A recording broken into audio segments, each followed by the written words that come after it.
Welcome to the Coca-Cola Halftime Report. Special guests today. We're here with the family Slenker, doctors Amy and Nick, and of course the children, Zach to the far right, and here is Riley. Riley's a swimmer. Zach is a soccer player.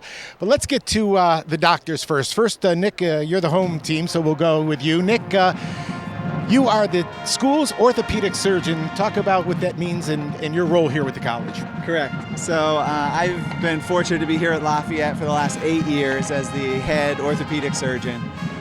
So that means I take care of all the athletes on campus, and I'm here with the football team. I travel to most of the games with them and at most of the basketball games, but I get to take care of all the athletes and all the sports medicine injuries here. Talk a little more broadly about the role, the Lehigh Valley Health Network and its association with Coordinated Health and its sports medicine program specifically.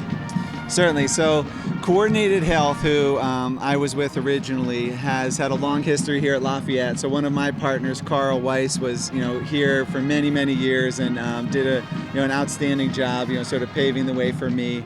But we've had a great relationship with Lafayette for many years, and now that we've melded with Lehigh Valley Health Network, we have even more resources as far as just cutting-edge sports medicine. So I'm fortunate to have an incredible team around me, including the doctors here. So Dr. Jeff Goldstein, who's runs the medical director here, handles all the medical problems, and I handle sort of the bumps and bruises.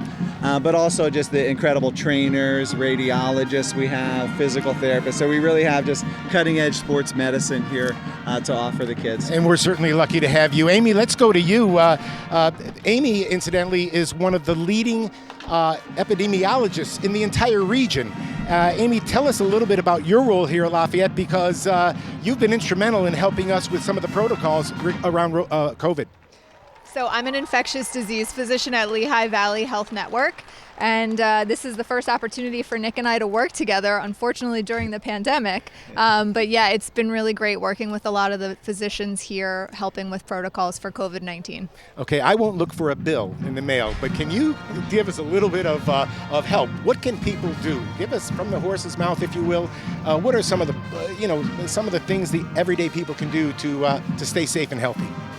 So great question. We have a couple different risk mitigation strategies for people who are trying to avoid COVID-19. And first and foremost, the vaccine is our most effective preventative strategy.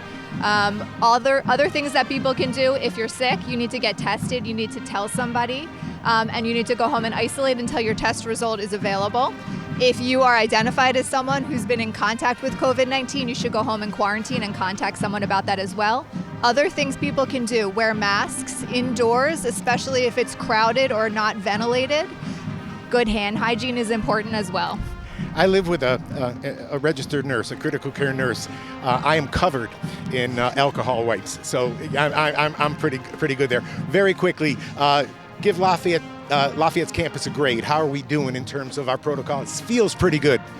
I think you guys are doing a great job. Again, vaccination is key, and I know that most people on campus are vaccinated, and that's the most important thing to remember. Well, thanks so much. Lafayette is so pleased to have both of these talented individuals and some future leopards here as well. Fellas, thanks so much for your time with us today. When we come back, Philly and I will take a quick look at the first half. Back in a moment.